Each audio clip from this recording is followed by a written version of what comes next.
자, 분자 간의 힘과 안정성 강의를 들어가 봅시다. 자, 이 강의에서 여러분들이 주목해야 될 건 뭐냐면 설명 방식을 배운다. 이렇게 생각하시면 돼요. 설명 방식을 배운다. 그러니까 지금 할 거는 여러분들이 이해를 하는 거 해야 되고요. 근데 설명을 하지 못하면 어차피 분자 간의 힘 부분에 대해서 글을 쓸 때 제대로 쓸 수가 없어요. 그러니까 설명을 어떤 방식으로 할 것이냐, 그런 걸 조금 배우시면 되겠습니다. 분자 간 힘 중요하고요. 특히나 무슨 뭐 연세대라든지 그런 데서 빈출되는 주제로 몇 년간 계속 나왔었습니다. 그래서 여러분들이 이 부분 잘 익혀 놓으면 나중에 문제 풀 때 좀 도움이 되겠죠. 물론 뭐 연세대뿐만 아니라 다른 대학들도 다루기도 합니다. 그러니까 이 부분은 좀 잘 알아놓으시고요. 분자 간 힘의 정의와 분자 간 힘이 물리적으로 어떤 영향을 미치는지를 이해를 하는 게 첫 번째. 그 다음 두 번째는 분자 간 힘의 세 가지 형태에 대해서 이해하고 실제 문제에 이거를 적용할 수 있다. 설명 방식을 배운다. 알겠지? 분자 간 힘의 정의와 분자 간 힘의 영향에 대해서 배워보고요. 쌍극자 힘과 쌍극자 모멘트가 무엇인지, 분산력의 정의와 분자의 형태에 대해서, 수소결합의 정의와 방향성. 그 다음에 이제 문제를 두 개 풀어볼 겁니다. 분자 간의 힘이라는 것은 분자들 사이에 작용하는 힘을 말하는 거죠. 분자들 사이에 작용하는 힘인데 일반적으로는 밀어내는 힘보다는 당기는 힘, 서로 끌어당기는 힘, 인력을 주로 많이 배웁니다.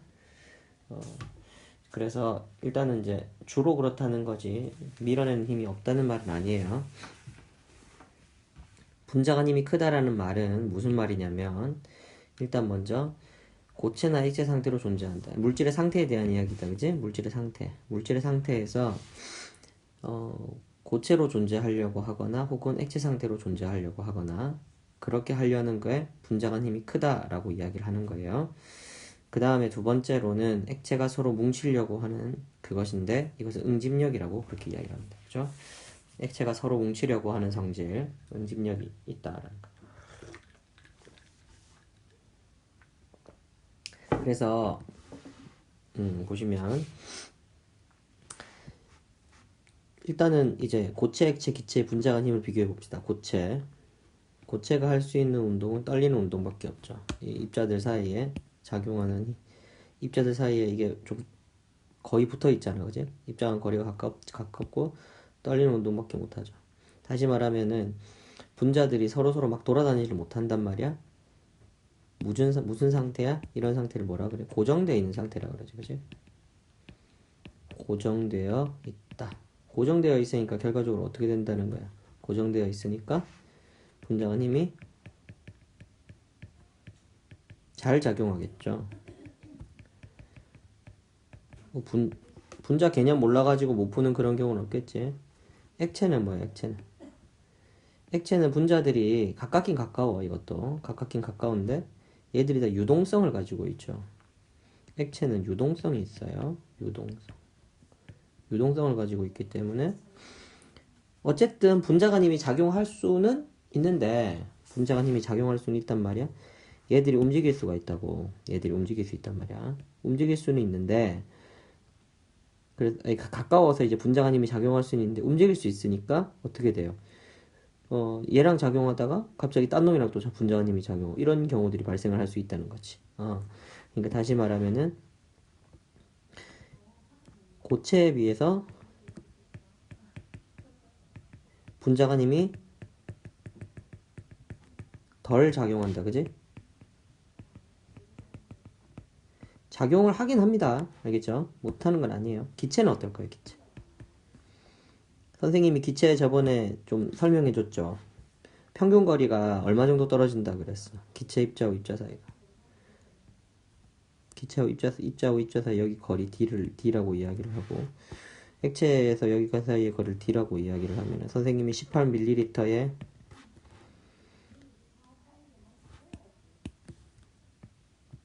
18g의 H2O하고 그 다음에 1몰의 H2O 가스, 얘는 H2O 리퀴드라고 생각하면 되잖아요. 그죠? 그래서 18g의 H2O를 1몰이라고 말하죠. 그죠? 그러니까 이거랑 이거는 같은 양이란 말이야. 같은 양인데 부피가 어떻게 되냐면 얘는 물의 밀도가 1g/ml잖아요. 그죠? 그러니까 얘는 18g 안에 18ml의 부피를 차지한다. 이런 거죠. 그죠? 그러니까 다시 말하면 얘는 18ml의 부피를 가지고 있다는 거고 얘는 1몰의 부피가 0도씨 1기압만 해도 22.4L지. 그것보다 더 온도가 더 높은 상태면 더 높을 것이고, 그지? 그럼 이 두 개를 한번 비교해봐. 이 두 개를 비교를 하면은 부피가 이쪽에서 이쪽으로 곱해갈 때 18분의 2400 이렇게 됩니까? 예. 이거는 1000보다 더 크죠? 1000이라는 거는 얼마예요? 10의 3승입니다. 그죠? 자, 거리의 3승을 하면 부피가 되잖아. 그치? 거리의 3승을 하면 부피가 되니까 우리가 뭐라고 생각할 수 있냐면은 거리의 3승이 부피라는 말은 거리가 벌어져 있는 거에 3승을 하면 부피가 되니까 여기에서 기체 사이의 거리가 여기서 액체로 갈 때 이게 D가 10분의 1이 된다는 소리잖아요. 그러니까 부피가 얼마가 되는 거야? 거의 한 1000배만큼이 차이가 난다라고 우리가 볼 수 있죠. 자, 다시 말할게. 자, 무슨 말이야? 여기 봐. 어떤 대상의 액체의 같은 1몰의 부피의 액체의 1몰의 부피와 기체 1몰의 부피는 한 1000배 정도 차이가 나더라. 그래서 실제로 기체의 거리에 얼마만큼? 거리의 10분의 1 정도로 평균 거리가 떨어져 있다라는 거지. 액체 같은 경우에는. 분자 간의 힘이 이 정도 사이즈에서 작용을 한다면은 기체는 어떻게 되겠습니까? 분자 간 힘이 매우 작다라고 말할 수 있겠죠. 자, 이제 응집력에 대한 이야기를 좀 해볼 건데요. 그죠? 응집력은 액체들이 서로 뭉치려고 하는 성질을 말하는 건데 분자 간 힘이 크니까 더 응집을 잘하려고 한다는 거잖아. 그지? 분자들 간의 액체 상태를 다시 한번 살펴보시면 여러분 여기 액체 분자와 분자 사이가 가깝잖아요. 그죠? 기체보다 훨씬 가까우니까 분자 간 힘이 작용하긴 한단 말이지. 근데 이 힘이 강하다는 거야. 그지? 얘들 사이에 작용하는 힘이 강해. 그럼 자기들끼리 어떻게 해? 서로 뭉치려고 한다. 그걸 뭐라 그래? 응집력이라고 말하는 거야. 말은 다르지만 결과적으로는 뭐야 얘도? 분자 간 힘인 거지. 그지? 좋아요. 액체가 증발되지 않으려고 한다. 이거는 무슨 말이냐면 여러분 보세요. 모든 물질들은 아주 약간씩이라도 그러니까 증발하려고 하는 성질을 가지고 있습니다. 휘발성을 가지고 있는데요. 실질적으로 여러분들이 수증기가 있잖아, 그제? 그러니까 뭐 끌어가지고 기체되는 수증기 기체 말고 일반적으로도 수증기가 존재하죠. 그 말이 무슨 말이냐? 어느 정도 분자들은 전부 다 뭘 가지고 있는 거야? 고체 상태도 있지만은 상온에서 액체 상태도 어느 정도는 유지하려고 하는 그런 경향성이 있다는 거지. 그지? 그걸 증기가 되려는 성질의 증기압이라는 말로 표현을 합니다. 자, 보세요, 여러분. 증기압에 대해서 설명을 해줄게. 진공 상태의 방에다가 여기다가 이제 뭐 어떤 내가 측정하고 싶은 액체 있잖아요. 아무것도 없는 곳에 측정하고 싶은 액체를 놔둡니다. 놔두면은 이 액체가 이제 고체 상태로만, 그러니까 액체 상태로만 있는 게 아니라 기체가 돼가지고 이쪽에 이제 이 공간을 채우겠죠. 그죠? 이 공간을 채울 겁니다. 그죠? 이렇게 채우게 되면 어느 순간이 되면 더 이상 늘어나지 않는 순간이 와. H2 여기는 기체가. 그러면은 그 순간에 여기에 있는 압력을 재는 거죠. 그걸 뭐라 그러냐? 그때를 증기압이다. 이렇게 말을 하는 거예요. 그러면은 증기압이 높다는 말이 무슨 말이겠어? 증기압이 높다는 말은 기체가 잘 되려고 한다. 기체로 잘 존재한다는 말이겠지. 그럼 이제 기화 현상에 대해서 액체가 기체로 변하는 기화 현상에 대해서 다시 한번 살펴보자면은 뭐 이런 이제 물 분자들이 있다 칩시다. 이 물 분자에 대한 증발에 대해서 한번 따져볼게요. 그럼 여기에 있는 물 분자들이 서로 간에 이렇게 분자 간 힘이 강하다라고 생각한다면 무슨 일이 발생을 해요? 얘들 사이 분자 간 힘이 강하면은 얘가 이렇게 날아가려고 하겠습니까? 안 하겠습니까? 기체 상태로. 잘 안 날아가겠죠. 왜냐면 서로 그렇게 끌어당겨서 나가지 마! 이렇게 하고 있단 말이야? 그러면 얘가 못 나가지. 그럼 다시 말하면 우리가 증기압이 높다는 말은 기체 상태로 잘 존재한다는 말이고 이 말이 무슨 말이다는 거야? 액체 분자 간 힘이 어떻다? 작다는 이야기입니다. 그죠? 액체 분자 간 힘이 작으니까 기체로 잘 존재하는 것이고 기체로 잘 존재하니까 증기압이 더 높다. 이렇게 말할 수 있다는 거죠. 그죠? 이렇게 말할 수가 있다. 그러면은 증기압이 어떻다는 거예요? 낮으면 어떻다는 거야? 기체보다는 액체로 잘 존재한다는 말이겠죠? 액체로 잘 존재한다는 말이니까 이 말이 무슨 말이냐면 결과적으로 어떻게 되는 거야? 액체 분자 간 힘이 크다 이 말이죠. 그죠? 액체의 분자 간 힘이 크다 이렇게 말할 수 있다는 거지. 그죠? 그게 여기서 말하는 증기압에 대한 이야기입니다. 그죠? 증발을 되지 않으려고 하는 경향성이 있고 그 다음에 이제 이상기체의 압력보다 작다. 이거는 이게 무슨 말이냐면 실제로 이제 기체 분자 운동론이라는 걸 잠깐 소개해 줄게요. 심화반에서 한번 더 다룰 텐데 기체 분자 운동론에 대해서 설명을 해 주었습니다. 그러니까 쉽게 말하면 이건 뭐냐면 이상기체에 대한 이야기다. 이상기체를 이렇게 가정하자. 뭐 이런 거예요. 기체 분자 운동론인데 이거는 이상기체는 자체 크기를 무시할 수 있다. 그러니까 쉽게 말하면은 사실 기체 분자 그 입자 자체도 사실은 그 모양이 있을까요? 없을까요? 있죠. 이제 뭐 기술이 발전해가지고 아주 예전에는 이제 뭐 우리가 현미경이 나노 사이즈밖에 못 봤었는데 이제 요즘은 거의 분자 사이즈까지도 이제 볼 수 있는 그런 현미경들이 나오고 있습니다. 뭐 전자현미경 이런 게 있는데요. 그러니까 실제로 보면 사이즈가 있겠어요, 없겠어요? 당연히 사이즈가 있습니다, 그죠? 그런데 자체 크기를 어떻게 한다? 무시한다는 거지. 자체 크기를 무시할 수 있다라고 보는 거예요, 이상기체는. 그리고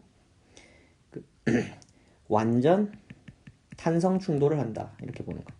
완전 탄성 충돌. 다시 말하면 무슨 말이냐면 충돌을 하면은 사실은 이제 충돌할 때 나오는 그 충격량이라는 게 있겠죠. 그 운동량이 충격량으로 변하는 그런 순간이 온단 말이지. 그러면서 결과적으로 운동 에너지가 좀 줄어드는 그런 현상이 발생을 하는데 완전 탄성 충돌이 일어난다는 말은 무슨 말이냐면은 부딪히고 나서 다시 그 운동량을 그대로 보존하고 튕겨 나온다는 이야기예요. 무슨 말인지 알겠습니까? 그래서 완전 탄성 충돌을 할 수 있다라고 보는 것이고요. 그 다음에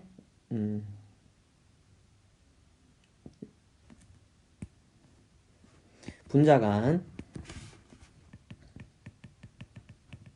인력이나 반발력이 작용하지 않는다라고 보는 겁니다. 이런 것들이 이제 기체 분자 운동론에 있는 이제 논리들인데요. 자, 분자 간에 인력이나 반발력이 없다고 보는 거죠. 다시 말하면 무슨 말이냐면은 기체 분자는 사실 이제 기체 분자 사이에 인력이나 반발력이 작용하죠. 이런 걸 뭐라 그래? 분자 간 힘 같은 걸로 설명을 하잖아, 그지? 그럼 분자 간 힘 같은 게 있어서 서로 끌어당긴다든지 그런 힘이 있단 말이야. 그러면 만약에 기체 분자가 있는데 기체 분자가 서로 거리가 사실은 먼데 압력을 많이 가해가지고 거리를 가깝게 만들었다고 가정해 보세요. 그럼 얘들 두 개 사이에서 서로 이렇게 끌어당기려는 힘이 있겠죠, 그죠? 막 끌어당긴단 말이야. 그럼 어떻게 돼? 막 끌어당기니까 결과적으로 얘들 사이의 거리가 가까워지겠죠. 그러면 이제 이런 개념이에요. 압력은 정의가 뭐냐면 압력의 정의는 단위 면적당 힘이거든. 단위 면적당 힘이야. 면적의 단위 면적에서 얼마의 힘이 가해지느냐가 압력이거든. 그럼 봐봐. 우리 기체 분자의 압력을 측정한다는 건 이런 개념인 거죠. 어떤 기체 분자가 있어. 얘가 이쪽을 때려, 벽을. 그러면은 이 벽을 때릴 때 이 면적 안으로 기체 분자들이 몇 개가 때린다. 뭐 그런 게 있겠지, 그지? 어떤 그 정해진 시간 안에. 그럼 얘를 때릴 때 그때 작용하는 힘이 있잖아요. 그죠? 그러면은 이 단위 면적에 작용하는 이 기체 분자의 힘을 우리는 뭐라 그런다? 압력이라고 말할 수 있다는 거지. 근데 생각해봐. 기체 분자하고 기체 분자 사이가 서로 많이 가까우면 얘가 이걸 때리려고 하는데 이 옆에 기체 분자가 있어. 그럼 어떻게 하려고 하겠어? 얘가 이를 당기려고 하겠지, 이쪽으로. 그러면 얘는 이쪽으로 지금 가고 싶은데 원래 얘 운동 방향 이쪽이었어? 잘 생각해보세요. 얘 원래 운동 방향 이쪽인데 이 기체 분자, 다른 기체 분자가 얘하고 분자 간 힘이 작용을 해서 너 이쪽으로 당겨 와 이렇게 이야기를 하면 얘가 지금 이쪽 방향으로 힘을 약간 받는다는 이야기지? 그럼 이 두 개 힘의 벡터 합만큼의 사실은 힘이 작용을 하는 거니까 이 방향으로 힘이 작용을 하는 거죠. 그러면은 이 압력이 어떻게 되면 이쪽 면에 작용한 압력이 당연히 줄어들 겁니다. 그죠? 우리가 이렇게 볼 수 있죠. 그래서 다시 말하면 무슨 말이냐면 분자 간에 인력과 반발력이 없다면은 실제로 압력이라는 것은 원래 이제 그냥 아주 그냥 이상적으로 측정이 될 것인데 실제로 분자 간의 인력이나 반발력 같은 게 존재를 하기 때문에 이런 식으로 압력이 낮아지거나 혹은 더 높아지거나 이런 요인들이 등장을 하더라는 거죠. 그래서 이상기체 같은 경우에는 이런 식으로 이제 뭐 분자 간 힘이 크다면 서로서로 간에 기체 분자들 사이에 서로서로 끌어당기는 힘이 있으니까 그래서 실제 압력보다도 작아질 수 있다 이러는 거지. 그지? 그렇게 볼 수 있습니다. 자, 이번에는 여기서는 이제 단일 분자에 대한 이야기예요. 그러니까 한 종류의 분자들 간에 일어나는 일들이고 지금 밑에 있는 거는 두 종류 이상인 거죠. 두 종류 이상에 대해서 상태가 다른 분자들. 그러니까 그죠? A라는 어떤 분자와 B라는 분자가 그 두 가지를 이야기를 하는 거죠. 그 두 가지를 가지고 이야기를 하는 건데 그 두 개가의 분자 간 힘이 크다라는 말이 무슨 말이냐면 분자 간 힘이 크다. 상태가 다른 분자들. 그럼 어떻게 되느냐? 다시 말하면 고체하고 액체에 대해서 생각해 봅시다. 고체하고 액체가 서로서로 분자 간 힘이 서로서로 커. 그럼 어떻게 되냐면 실제로 아까 전에 여기서 응집력이라는 이야기 했었지. 여기서 응집력은 뭐였어? 응집력이라는 것은 저그들끼리 서로 뭉치려는 힘이지. 서로 뭉치려는 힘인데 고체 표면이랑 액체 방울을 한번 생각해 보세요. 액체 방울은 저그들끼리 뭐가 작용하고 응집력이 작용하고 싶겠죠. 응집력이 작용을 하려고 하면은 뭐가 되고 싶어 하겠습니까? 표면적을 최대한 줄여서 저그들끼리 완전히 뭉치려고 똘똘 뭉치려고 하는 경향성이 있지. 부피당 표면적이 제일 작은 게 뭡니까? 그게 구입니다. 그죠? 구가 부피당 표면적이 제일 작아요. 그러니까 구의 형태를 띠려고 하는 그런 경향성을 가지고 있다라는 거 우리가 알고 있는데 그러면은 그 방식으로 입고 싶단 말이야. 근데 지금 얘가 어디에 있어? 고체 표면에 있지. 그러니까 이 어떤 바닥에 있단 말이야. 이 바닥에 지금 이렇게 생긴 어떤 물방울이 하나가 지금 여기 들어왔다고 생각해 보세요. 일단 중력이 작용하니까 여기 일단 살짝 붙어야 되겠죠. 붙으면 살짝 어떤 모양이 되겠습니까? 처음에는 옆면에서 쳐다보면요. 이런 모양이 될 거예요. 처음에는 이런 식으로 돼 있겠죠. 그죠? 이런 식으로 돼 있다가 조금 시간이 약간만 더 천천히 관찰해 보면은 얘가 점점 이렇게 변할 겁니다. 그죠? 무슨 말인지 이해되지? 그러다가 어떻게 되겠어? 나중에는 뭐 이런 식으로도 작용할 수 있겠죠. 이 세 개를 한번 비교해 보세요. 여러분. 자, 이쪽으로 갈수록 무슨 일이 일어나는 겁니까? 잘 봐봐. 지금 이 상태는 액체들이 지그들끼리 막 이렇게 서로 끌어당기려는 거 아니야. 그지? 액체들이 자기들끼리 이렇게 지금 끌어당기려는 그런 거거든? 근데 지금 이 고체 표면도 어떻게 하려고 하겠어요? 이 고체 표면도 이쪽으로 얘를 끌어당기려고 하겠죠. 이렇게. 그죠? 너 이쪽으로 당겨와. 그래서 점점 이렇게 변하는 거 아니야? 그래서 이렇게 변할 수도 있다는 거지. 자, 그럼 봐봐. 1번, 2번, 3번 번호를 붙여보자. 1번에서 3번으로 갈 때 일어나는 일은 무슨 일입니까? 무슨 힘이 작용하는 거야? 그치? 고체 표면의 분자와 액체의 분자의 사이에 뭐가 많이 작용하는 거다? 그렇지. 분자 간 힘이 작용을 하니까 얘가 지금 1번에서 3번까지 이런 식으로 지금 물방울이 이렇게 납대대하게 퍼질 수 있다는 거죠. 그럼 거꾸로 여기서 이렇게 간다는 말은 무슨 말이겠습니까? 거꾸로 이야기하면은 고체 표면의 분자에서 분자가 어떻게 변하는 거야? 고체 표면 분자하고 액체 표면 사이에 있는 분자 간 힘이 있지, 그치? 고체 표면 분자와 액체 분자 사이의 분자 간의 힘이 어떻다? 분자 간의 힘이 약하고 어느 게 크면 이렇게 되겠어요? 약하고 and 그 다음에 액체 분자들 간의 분자 간 힘이 어떻다? 그렇지. 분자 간 힘이 강하면 액체 분자들 간의 분자 간 힘이 강하면 지그들끼리 뭉치려고 해서 이렇게 변한다는 거죠. 이렇게 그죠? 그렇다라는 거 우리가 알 수 있습니다. 사실 이제 컨택 앵글이라고 그래가지고 그런 걸 측정할 수 있는 기술이 있어. 그러니까 여기에 있는 밑면이지. 밑면이랑 이거 사이에 여기 각도를 측정하는 거야. 그럼 이거 측정하면 뭘 할 수 있어요? 그러면은 이 각도가 실제로 이런 식으로까지 되면 이거는 어떻게 되겠어? 이 면이 만약에 극성이라면은 얘가 무극성인 정도가 크다라고 말하는 것이고 이 면이 만약에 극성이 아니라 무극성이면 얘가 극성인 정도가 많이 크다라고 볼 수 있겠죠. 그럼 쉽게 말하면 이런 걸 통해서 뭘 측정할 수 있겠습니까? 아, 얘가 가지고 있는 극성의 정도를 다른 표면이랑 같이 비교를 해서 비교를 할 수가 있다라는 게 실제로 이런 식의 측정의 어떤 원리라고 말할 수가 있습니다. 실제로 그 경희대에서 시험에 한번 나왔었고요. 네, 그렇고요. 자, 그 다음에 고체 표면에 기체가 잘 붙는다. 이게 흡착인데요. 이는 여러분들이 이제 뭐 스펀지 같은 다공성 물질을 알고 있죠, 그죠? 다공성 물질. 실제로 그 물 같은 걸 거기다 부으면은 바로 그냥 흘러내리는 게 아니라 그 안에 바로 쭉 흡수가 되죠. 그 흡수될 수 있다는 말은 그 안에 빈 공간이 많이 들어있다는 이야기거든. 그러니까 실제로 그런 것들, 스펀지 같은 거. 그 이제 여러분들이 잘 알고 있는 이제 이런 다공성 물질들 뭐 그런 게 있는데 제올라이트 같은 것도 사실은 다공성 물질이거든. 근데 그 제올라이트 같은 게 어떤 식으로 생겼냐면은 뭐 이런 식으로 이제 만약에 좀 이제 약간 좀 오버를 해서 그린다면은 뭐 이런 식으로 돼 있잖아요. 근데 여기가 다 이렇게 구멍이 이렇게 빙빙빙빙 이렇게 뚫려 있는 거야. 그래가지고 요 사이로 이제 어쨌든 기체 분자는 어떻게 하려고 해야 돼요? 어쨌든 기체 분자는 그 공간 안에 존재를 하잖아요. 그 공간 안에 존재를 하잖아. 그럼 공간 안에 존재를 한다는 말은 이렇게 생긴 요런 구멍들 사이에도 기체 분자들이 들어갈 수 있다는 거죠. 이 빨간색 기체 분자라고 한다면 뭐 요 사이로 뭐 요런 식으로도 안에 또 막 이렇게 들어갈 수 있다는 이야기거든. 실제로 그러면 생각해봐. 원래 기체 분자와 기체 분자 사이의 평균 거리는 얼마였어? 원래 액체의 한 10분의 1 정도, 10배 정도나 멀리 있었잖아. 그런데 이런 식으로 기체 분자가 요 안으로 이렇게 들어가서 이 공간을 차지를 하고 있으면 어떤 일이 발생을 하겠습니까? 억지로 여기에 있는 이 공간에 있는 이 입자들, 그죠? 여기에 있는 고체 이 표면하고 여기에 있는 뭐가? 여기에 있는 요런 기체 분자가, 그죠? 억지로 가까워지죠, 그냥. 그죠? 공간이 뚫려 있으니까 그 안에 들어가야 되는데 그 안에 포어 사이즈, 그 구멍 사이즈를 조절을 하면 얘가 들어갔을 때 기체 분자와 고체 분자가 아주 가까운 상태가 될 수 있다는 거죠, 억지로. 그렇게 되면 어떻게 되겠습니까?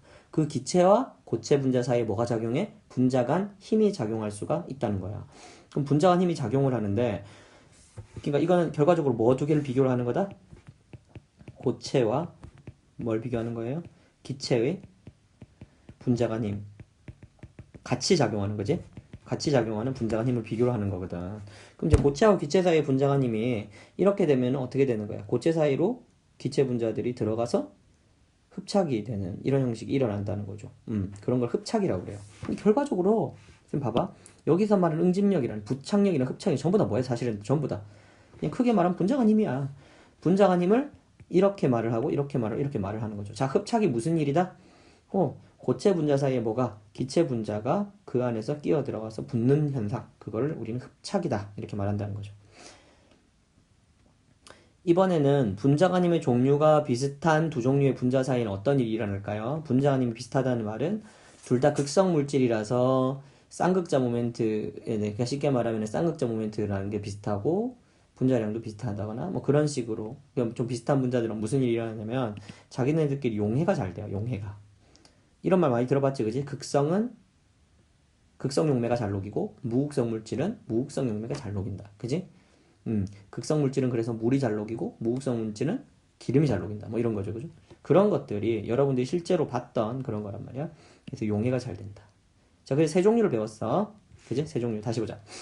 한 종류의 분자 간 힘 중에서 그것이 크다는 말은 자기네들끼리 뭉치려고 하거나 아니면 상태 자체가 고체나 액체 상태로 존재를 하려고 하거나 증발되지 않으려고 해서 증기압이 낮거나 이상기체 같은 경우에는 실제 기체 압력에 영향을 미쳐서 훨씬 더 실제보다 좀 더 압력이 좀 더 커지는 경우에 오히려 더 압력이 이상기체보다는 더 작게 측정이 되는 그런 경우가 있을 수 있다는 거죠.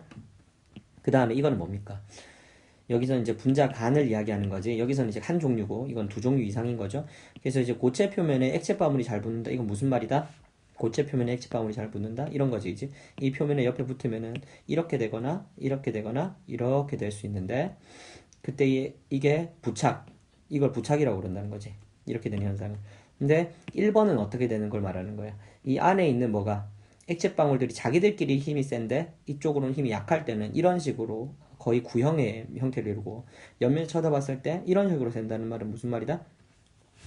실질적으로 여기에 있는 표면이 여기에 있는 액체 방울이랑 불을 결합을 할 때 어떤 식으로 된다는 이야기예요. 얘가 여기에 떨어졌을 때 이 옆에 고체 분자들이 여기에 있는 액체 분자랑 어떻게 되는 거야? 액체 분자랑 사이가 좋아가지고 얘가 서로 달라붙으려고 하는 거죠. 그러니까 지그들끼리 있는 부착력, 응집력, 지그들끼리 뭉치려고 하는 응집력을 이겨내고 요렇게 붙는 거다라는 거 여러분들이 알 수 있을 거고요.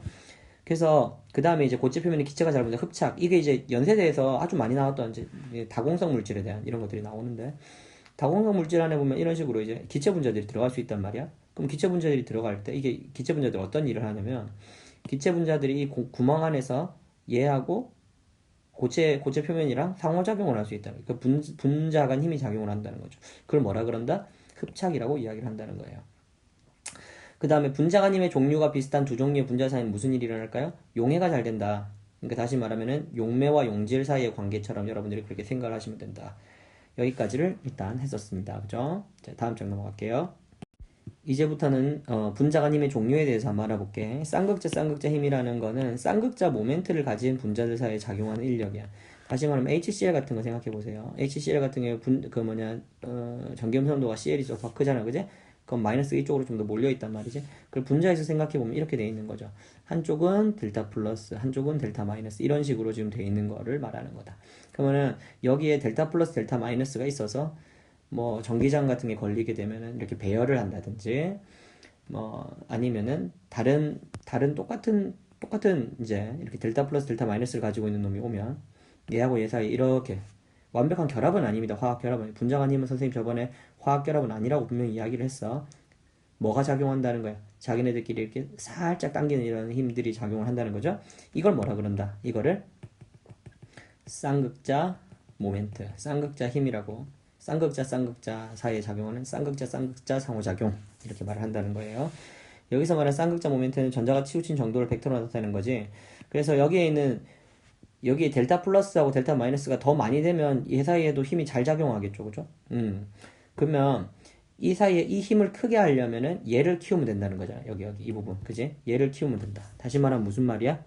쿨롱을 키우든지 R을 키우든지. R 키우려면은 두 원자 사이에 결합된 이 결합 거리를 길게 만들어 버리면 극성이 커진다는 것이고, 그러면서 또 어떻게 하면 또 커진다는 거예요? 그렇죠. 쌍극자 모멘트 크기 차이가 크면 된다는 거죠. 그죠? 그래서 쌍극자 힘이 크다는 말은 전자가 치우친 정도가 크다는 말이죠. 전자가 치우친 정도가 크다는 말은 쿨롱이 커지면은 뮤가 커지는 거니까 쿨롱이 커지면 되고요. 전자가 치우친 두 원자 사이 거리, 아까 전에 이야기했지, 그지? 이 거리가 다른 어떤 원자들이 좀 더 길다면 그게 좀 더 그 쌍극자 모멘트를 크게 만드는 요인이 될 수 있다라는 거죠. 쌍극자 모멘트가 커지면 결과적으로 얘 둘 사이에 작용하는 쌍극자 힘도 커지는 거죠. 전체적으로 쌍극자 모멘트 벡터 합이 크다. 자, 이건 이제 여러분들이 잘 알고 있지만은 CCl4 같은 거 생각해 보세요. 극성 물질이잖아. 아니, 무극성 물질이잖아. 왜 무극성 물질이지? 사실 극성 공유 결합을 가지고 있어요. 그죠? 다 극성 공유 결합이에요. 근데 네 개가 어떻게 됩니까? 여기가 C가 탄소가 중심이죠. 그죠? 탄소 중심으로 해서 네 개가 다 떨어져 있어요. 그죠? 네 개가 다 떨어져 있어.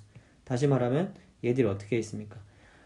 정사면체의 무게 중심에 탄소 원자가 있다라고 봐도 되는 거죠.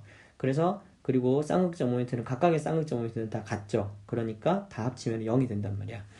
그래서 이런 식으로 될 때는 쌍극자 뮤가 어떻게 되겠습니까? 뮤의 크기가 0이 되겠죠. 그죠? 우리가 이거 알 수 있습니다. 그죠? 그렇기 때문에 여러분들이 조심을 해야 될 게, 그냥 얘하고 얘 사이, 단순한 분자에서 이 두 개 사이에만 어떤 상호작용을 보는 게 아니라 분자 전체의 쌍극자 모멘트의 벡터까지 고려를 해야 실제로 문제를 풀 수 있다는 거지. 2016년도에 입시에서 이제 고려대에서 뭘 냈냐면 이런 이제 쌍극자 모멘트 CHCl3 여기 이 CL 자리 하나가 H로 바뀐 거, 그 다음에 두 개가 바뀐 거, 세 개가 바뀐 거, 그렇게 해서 얘들의 쌍극자 모멘트를 비교하는 거, 수학적으로 비교하는 게 문제가 한번 나왔었어요. 그러니까 여러분들이 그 문제를 한번 풀어보시면 실제로 그 쌍극자 모멘트가 어떤 식으로 되는지 대충은 감은 조금 올 겁니다. 나중에 필요하시면은 여러분들이 그걸 한번 다운로드 받으셔가지고 한번 풀어보시고요. 만약에 또 정 풀어보고 싶다라고 하시면 선생님한테 와서 요구를 하세요. 네. 자, 그럼 이제 쌍극자 힘은 했고요. 이제 분산력이라는 게 있습니다. 분산력은 전자가 순간적 치우침, 이걸 편극현상이라 그래. 편극현상. 저거나 순간적 치우침을 편극현상이라 그럽니다. 전자의 순간적 치우침을 편극현상, 이렇게 말을 하는 거. 편극현상은 전자가 이미 쏠려 있을 때 편극현상이 일어났다고 말하지 않죠. 그건 순간적으로 잠깐 쏠릴 때 나타나는 현상이기 때문에 그거랑 상관이 없습니다. 분산력은 모든 분자가 다 가지고 있다. 왜? 전자를 가지고 있기만 하면 순간적으로 치우치는 거는 언제든 가능하잖아. 그지? 가능하니까 그렇게 말할 수가 있죠. 근데 여러분들이 알고 있겠지만 언제 이런 이제 분산력이 크게 나타날까요? 전자들의 개수가 많으면 어떻게 되겠습니까? 전자들의 개수가 많으면 한쪽으로 쏠려도 그 쏠리는 영향을 크게 받겠죠. 그러면 분산력이라는 거는 뭐에 비례한다는 거예요? 전자의 개수에 비례한다. 이거 이해됩니까? 예, 그렇죠. 전자의 개수는 또 양성자 개수랑 비례하는 거 알죠? 양성자 개수랑 비례하죠. 그럼 양성자 개수라는 건 결과적으로 핵의 질량인데 핵의 질량이 결과적으로 원자량이고 분자량이고 뭐 이런 거다. 그지? 분자량이나 원자량. 다시 말하면 분산력의 크기라는 거는 뭐랑 비례한다는 거예요? 분자량이랑 비례한다는 거죠. 그리고 다른 한 가지는 표면적입니다. 이거는 여러분들이 꼭 생각하십시오. 자, 표면적이라는 거는 일단은 자, 생각해 봅시다. 어떤 분자는 이렇게 생겼어요. 그리고 어떤 분자는 이렇게 생겼어요. 자, 분산력이 작용을 하기 위해서 전자가 한쪽으로 순간적으로 이렇게 치우쳤어. 그러면은 똑같은 분자가 한 개 더 있다면은 얘가 이쪽으로 치우치면 이쪽은 전자가 이쪽으로 치우쳐야 얘하고 얘가 이렇게 뭐가 생겨요? 인력 비스무리하게 생기죠. 이게 분산력이다, 그죠? 순간적으로 치우쳐서 생기는 거. 이렇게 생기는데 그러면 이제 여기서는 이렇게 조금 이렇게 작용할 수 있겠죠. 근데 분자량은 똑같은데 표면적이 차이가 나. 표면적이 얘는 길다랗게 생겼다. 그러면은 이게 똑같은 분자에 길다랗게 생긴 게 옆에 있다고 가정을 해봅시다. 그럼 전자가 한쪽으로 얘가 이렇게 쏠렸다면 이쪽으로 쏠렸다면 전자가 그러면 그 밑에 있는 분자는 밑으로 똑같이 이렇게 쏠려야 되겠죠. 그랬을 때 여기서 작용하는 분산력은 여기서 작용하는 것보다 훨씬 더 많이 작용하겠죠. 분자 오비탈이 겹쳐지는 정도가 이렇게 크니까 표면적이 크면 이런 식으로 해서 다른 분자와 겹쳐질 수 있는, 그러니까 전자의 순간적 치우침으로 일어나는 편극 현상이 극대화될 수 있다라는 거지. 그럼 그래서 분산력이 크려면은 어떻게 되면 좋겠습니까? 분자량이 크면 좋겠죠. 분자량이 크면 좋을 것이고요. 혹은 또 어떻게 되면 좋겠습니까? 분자의 전체적 형태가 어떻게 되어 있으면 돼요? 구형에서 벗어나 있다. 구형에서 벗어나 있다. 구형에서 벗어나 있다는 말은 구형은 표면적이 제일 작은 걸 말하는 거지. 그 표면적이 구형에서만 벗어나면 돼. 그럼 구형에서 벗어나려면 납작한 형태. 여기 나와 있네, 그지? 평면 형태. 납작한 형태거나 혹은 어떻게 되면 된다? 일자형 구조가 되면 되겠죠. 네, 이렇게 되면 뭘 작용할 수 있다? 실제로 분산력이 크게 작용할 수 있다. 이렇게 말할 수가 있습니다. 그죠? 자, 이제 수소결합인데요. 수소결합은 이제 뭐 화학 원하는 친구들도 이거 들어봤지. 수소결합은, 그지? 수소결합은 뭐냐면은 전기 음성도가 가장 큰 FON과 결합한 수소가 다른 분자의 FON이 가진 비공유 전자쌍과 자 필요한 조건들에다가 1번 번호를 붙여서 밑줄을 그어보세요. 1번 뭐가 필요하다? FON과 결합한 수소가 필요해. 맞지? 이게 1번이야. 빨간색으로 표시해줄게. 1번은 뭐냐면 FON과 결합한 수소가 필요해. 그 다음에 2번 다른 분자의 FON? 아니죠. FON이 가진 비공유 전자쌍. 이게 두 번째다, 그죠? 그다음 3번 뭐 적절한 방향으로 배열. 이 세 가지가 다 있어야 수소 결합이 가능하단 말이야. 보자. 여기는 다 있는가 보자. 여기 F 있죠. 여기에 지금 수소가 결합되어 있죠. 일부러 이렇게 썼어요. 얘가 얘랑도 결합할 수 있고 얘랑도 할 수 있고 얘랑도 할 수 있잖아. 그러면 이제 결합한 수소 1번 조건 만족했다, 그죠? FON이 뭐랑 결합을 해요? 수소랑 결합한 이 수소가 있다. 결합한 수소가 있다. 있고. 그 다음 2번. 다른 분자의 FON이 가진 비공유 전자쌍. 다른 분자에서 있는 얘하고 얘 사이는 지금 이거 결합은 아니야. 알겠지? 이게 분자 간 힘이고. 여기 보면 F나 O나 N이 있는 여기 뭐가 있어요? 여기 지금 이거 보시면. 여기 보시면 비공유 전자쌍이 이렇게 존재를 합니다. 그죠? 그리고요. 세 번째, 적절한 방향인데 이 적절한 방향을 어떻게 보시면 되냐면 여러분 이렇게 보시면 돼요. 보세요. 여기 지금 F하고 H 사이에 이 방향 있지, 이 방향. 이 직선 방향 있죠? 이 직선 방향. 이 직선 방향이 여기 F하고 여기 사이에도 이렇게 똑같이 연결돼서 이렇게 딱 오는 거지, 이렇게. 그러니까 쉽게 말하면 여기는 어떻게 돼? 얘하고 얘가 여기에 있는 결합이, 그죠? 여기에 있는 결합의 방향이랑 뭐가? 여기 다른 분자에 있는 뭐가? 비공유 전자쌍과 이렇게 일직선하게 나란하게 오면 그때 수소 결합이 가장 잘 일어날 수 있단 말이에요. 그래서 사실 이제 여러분들이 생명 속의 화학, 그죠? 화학원 마지막 단원 생명 속의 화학에서 나선 구조, 이중 나선 구조 그런 게 만들어지는 이유가 사실 이제 여기에 있는 수소 결합의 방향성 때문이야. 수소 결합의 방향성 때문에 적절한 방향으로 결합을 해야 되기 때문에 이 수소 결합의 방향성 때문에 이런 식으로 설명할 수 있다는 거죠. 자, 다시 보자. 뭐라고? FON과 뭐가 수소가 결합해야 되는데 그 수소하고 뭐가 뚜두두두 비공유 전자쌍이 이렇게 어떻게 돼 있어야 돼? 일직선으로 있으면 좋겠다라는 거죠.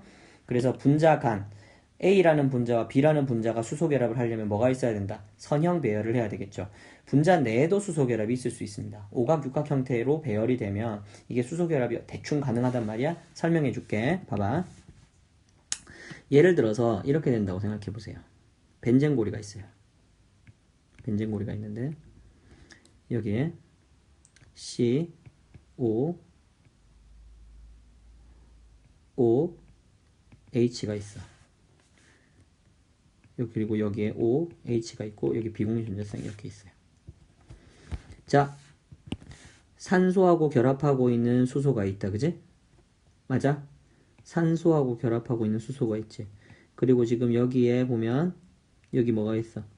그 옆에 산소가 있고 여기 옆에 비공유 전자쌍이 있죠. 근데 여기 있는 결합은 화학적으로 얘는 돌수가 있지.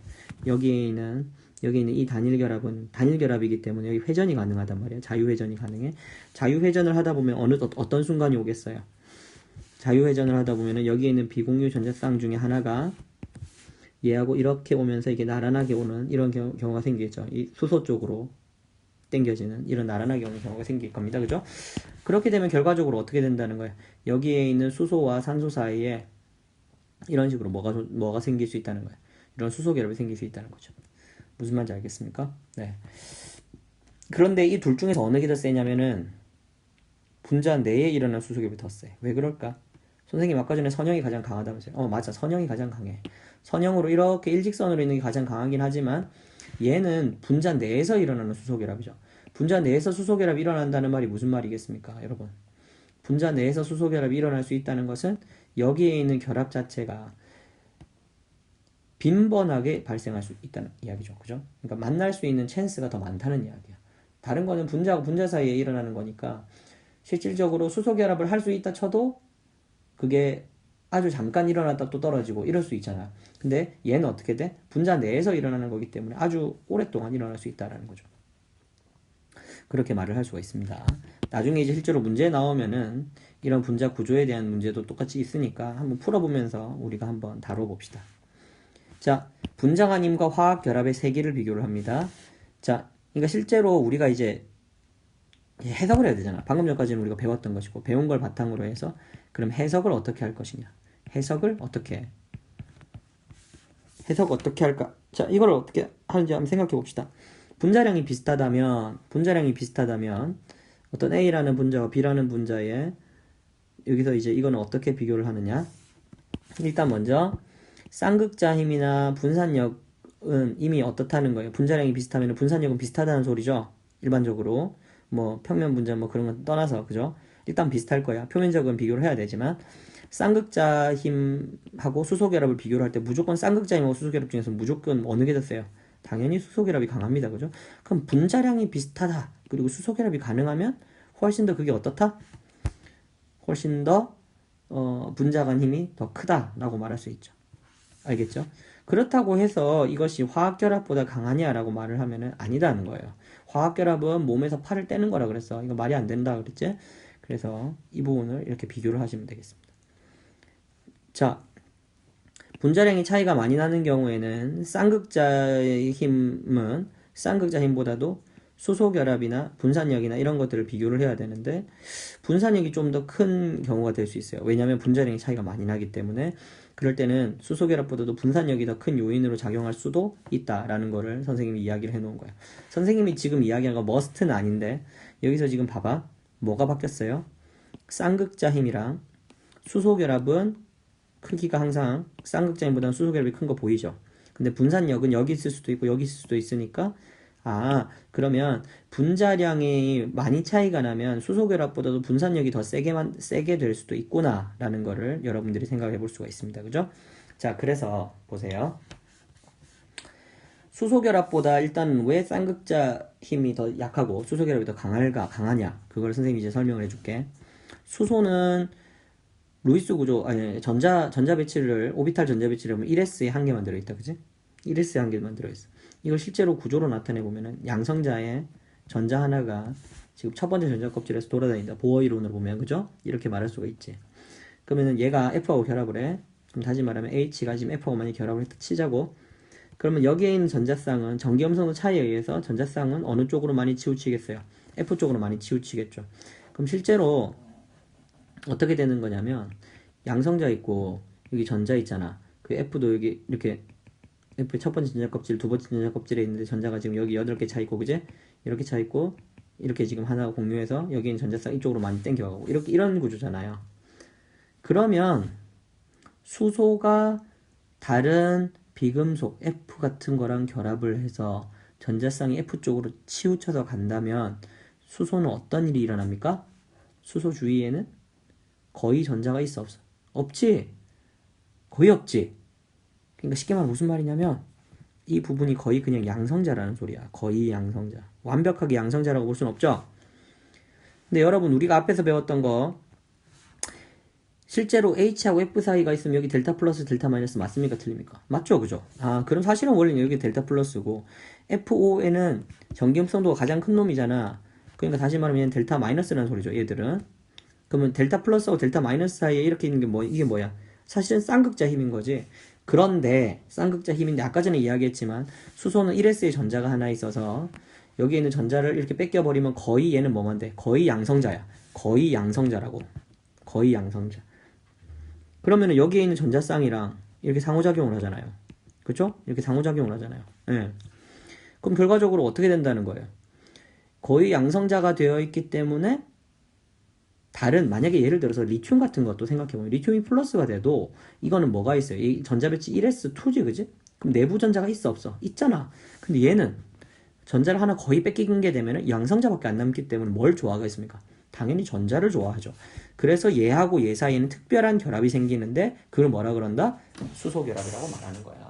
그럼 수소결합은 훨씬 더 어떤 거야? 강한 거죠. 뭐에 비해서는? 당연히 큽니까?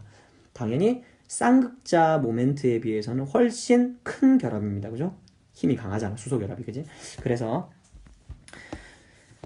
항상 쌍극자 힘하고 수소결합 중에서 수소결합이 있으면은 무조건 쌍극자 힘보다는 수소결합이 크다라고 말하면 돼요. 근데 분산력은 어떻다? 분자량 차이가 많이 나면 분산력이 수소결합보다 더 우선돼서 이쪽으로 와서 될 수도 있어요. 무슨 말인지 알겠죠? 그런 건 여러분들이 생각을 하셔야 된다라는 거야. 그래서 사실 여러분들이 좀 문제를 풀면 아시겠지만 고려대 2012 모의 문제 A번, B번, C번까지 한번 풀어보십시오. 알겠죠? 여기에 있는 A, B, C번 풀고요. 그 다음에 인하대 수시 문제도 푸셔가지고 선생님한테 첨삭을 받으시면 되겠습니다. 일단은 풀어보시고 이해되는 만큼 푸시면 되겠습니다. 알겠죠? 그리고 여기서 이제 한 가지 인하대 문제에서 설명을 해줄 게 있어서 한 개 설명만 하고 이번 시간 강의는 일단 마칠게요. 미셸 형성에 대한 이야기고 산란에 대한 이야기가 있지. 자, 미셸이라는 말은 선생님 저번 시간에 했던 그 이제 친수성, 소수성 그런 거 기억나죠? 그죠? 그래서 사실은 계면활성제, 그지? 친수성 부분, 소수성 부분 같이 가지고 있는 이렇게 생긴 거, 그지? 이 부분 머리를 뭐라 그랬어? 친수성이라고 그랬지? 친수성. 꼬리 부분 뭐라 그랬어? 소수성. 물을 싫어하는 부분, 그지? 그럼 이 두 부분이 있단 말이야. 그런데 얘가 극성용매에 들어가요. 극성용매. 극성 용매에 얘가 들어가면 얘가 어떻게 되겠습니까? 친수성 부분이 밖으로 나와야 되겠지. 소수성은 지그들끼리 싫어하잖아. 그러면 어떻게 되냐면 요런 식으로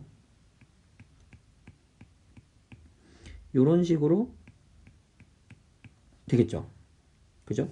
그때 만들어진 얘를 뭐라 그러냐면은 이거를 마이셀, 미셸 뭐 이렇게 이야기하는 거야. 이게 뭐 외래어기 때문에 그죠? 근데 무극성 용매에 들어가면 어떻게 될까요? 무극성 용매. 무극성 용매에 들어가면은요.